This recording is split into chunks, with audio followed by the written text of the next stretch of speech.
Hey guys, so today I want to take a look at the new concept here for a edge-to-edge iPhone 6.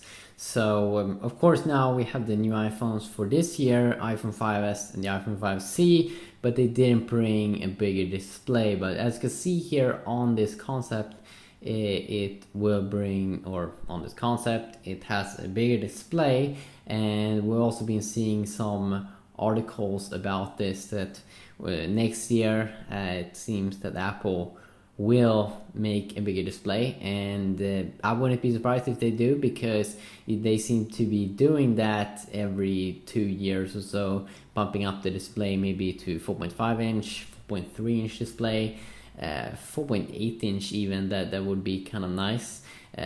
Because I mean, as with the iPhone 4 and the 4S, they had the same kind of display size, and then the iPhone 5 came along and had a little bit bigger display, and the same goes there with the iPhone 5S. And I think that Apple also knows that people are buying phones with bigger displays and that they do like it, but Apple, they know that they can do things slow and still people will buy stuff. So this concept also has like a aluminum body and looks very, very thin here, which I don't think that the next generation iPhone is going to be this big or be this thin, because it looks just extreme. Doesn't even look like this phone has a home button, and now with the new the new iPhone 5S, that has like a fingerprint reader that they're calling Touch ID sensor, that you will be able to make payments used by having your thumb on the home button, and it will just read it and scan it.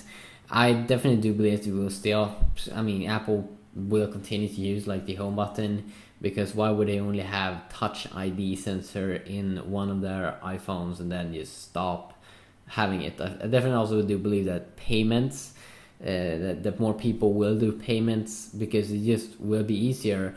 Many times you try to do a payment and you need your password, and still this will be sort of like a password. Of course it's your hand, but it will be an easier way to make payments into iTunes, and I think that it will work in the App Store, but I can't tell for sure because I haven't got my hands on the device, and I haven't watched the keynote at the moment, so I can't really tell.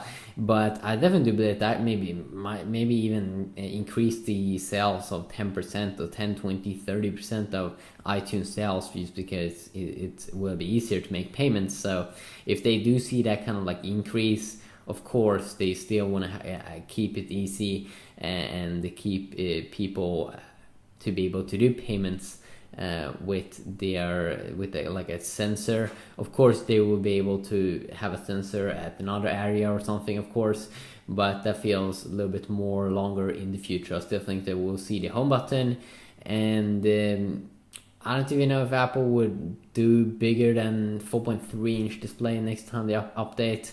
4.5 would maybe very likely. It feels that would be a good step, because Apple have been going from 3.5 and then they went to 4, and then of course with the big display they might want to increase the resolution on the display, and hopefully also that would make so they can stuff in a way better battery life, because the iPhone will be bigger. But then of course they don't want to compromise the thickness too much of the device, and Apple doesn't really seem to have been doing that much in terms of battery life. This is something that I definitely want to see more in the future, because they try to do smaller batteries, so you will get a nicer experience, but a longer battery life. I mean, that's what everyone want to have. So I'm not sure about the future in battery technology, but it would be amazing if they come up with the new technology so they can make very, very thin batteries. Right now batteries are pretty big, so that kind of sucks. But a quick little look here at this concept. May not be the best concept, but still fun. Yeah, have a good day.